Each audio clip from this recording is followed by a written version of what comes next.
এ রাস্তার মাঝে কে যে নোংরা ফেলে দেয়।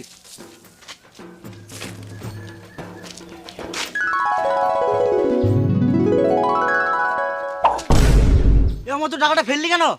কি এটা টাকা ছিল? আমি কাজ লিখবো।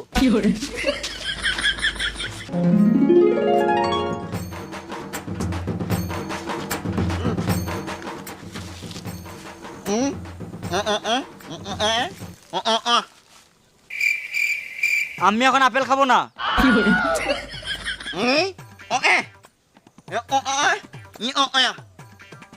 ও তোর কথাটা বুঝে ওকে বলবো।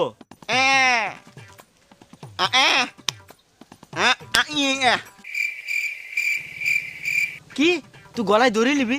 কি বললি?